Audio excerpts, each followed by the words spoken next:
नमस्कार साथियों, आज सरकार ने वित्तीय वर्ष 2020-21 के पहले क्वार्टर की जीडीपी की घोषणा की।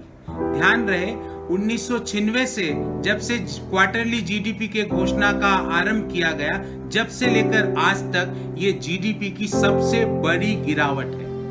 आज जीडीपी ग्रो नहीं करी है। Quarter one of financial year 2021 में जीडीपी ग्रोथ नहीं हुई है, डी ग्रोथ हुई है -23.9% की। ध्यान रहे, इस 23.9% की डी ग्रोथ में एमएसएमई और इनफॉर्मल इकोनॉमी को अभी तक नहीं जोड़ा गया है। देश के सारे एक्सपर्ट्स का ऐसा मानना है कि यदि हम एमएसएमई और इनफॉर्मल इकोनॉमी, जो कि लॉकडाउन में सबसे बुरी तरह से प्रभावित हुए हैं, अगर उनको भी हम जोड़ लें तो ये जीडीपी की डी ग्रोथ जो आज -23.9% सरकार बता रही है, ये -30 से -35% पर जाके गिरेगी। साथियों, सवाल ये उठता है कि ऐसा क्यों हुआ? ये एक्ट ऑफ गॉड के कारण नहीं हुआ, क्योंकि इससे पिछले क्वार्टर में भी जीडीपी 3.1% पर आके गिर चुकी थी। उसमें कोरोना का कोई प्रभाव नहीं था। पिछले 2 सालों में क्वार्टर दर क्वार्टर जीडीपी गिरी है, सिवाय एक क्वार्टर के जिसमें 0.1% की वृद्धि दर्ज की गई है। सवाल ये उठता है कि ऐसा क्यों हुआ है और इससे बाहर निकलने के क्या उपाय हैं? इसको समझने के लिए हमें इकोनॉमी को 2 भागों में विभाजित करना होगा, urban economy, rural economy. Urban economy में सेंटिमेंट्स के, पॉजिटिव सेंटिमेंट्स का बहुत बड़ा अभाव।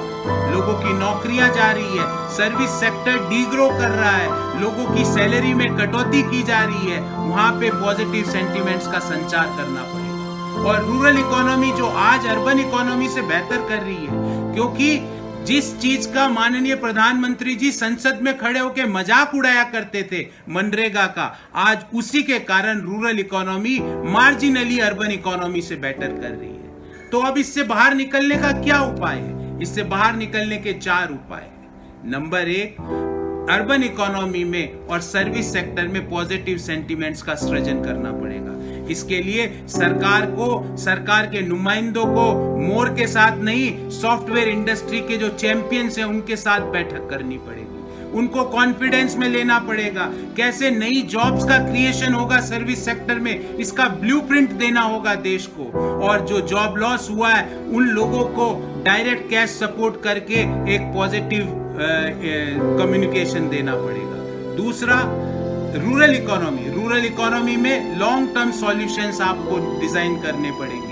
उसके लिए आपको इकोनॉमिस्ट्स की बात करनी पड़ेगी, किस तरह रूरल सेक्टर में इन्वेस्टमेंट को बढ़ाया जाए, public investment as well as private investment को किस तरह रूरल सेक्टर में डालने के लिए प्रेरित किया जाए, इसकी योजनाएं बनानी पड़ेगी। नंबर 3 बात, जो एमएसएमई सेक्टर है उसको लोन की खुराक नहीं, हैंड होल्डिंग की जरूरत है। उसको लिक्विडिटी देनी पड़ेगी, उसको कैश सपोर्ट देना पड़ेगा, क्योंकि ध्यान रहे एमएसएमई का जीडीपी में कुल योगदान लगभग 30 से 35% के बीच है। और नंबर 4, मैन्युफैक्चरिंग सेक्टर के लिए एक कॉम्प्रिहेंसिव योजना लानी पड़ेगी। वो शेर वाली मेक इन इंडिया नहीं, क्योंकि वो शेर तो चीन की गलियों में घूम रहा है।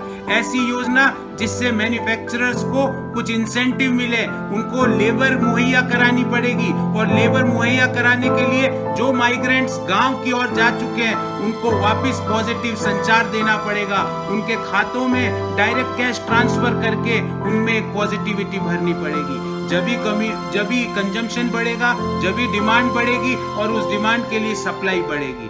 अन्यथा ये माइनस का सिलसिला क्वार्टर दर क्वार्टर चलता रहेगा। मैं सरकार से विनती करता हूं कि आप कुत्तों की बात तो करते हो, पर इन जीडीपी की बात भी कर लीजिए। एक बार पूरी मन की बात सिर्फ जीडीपी के ऊपर और इकोनॉमी के ऊपर कर लीजिए।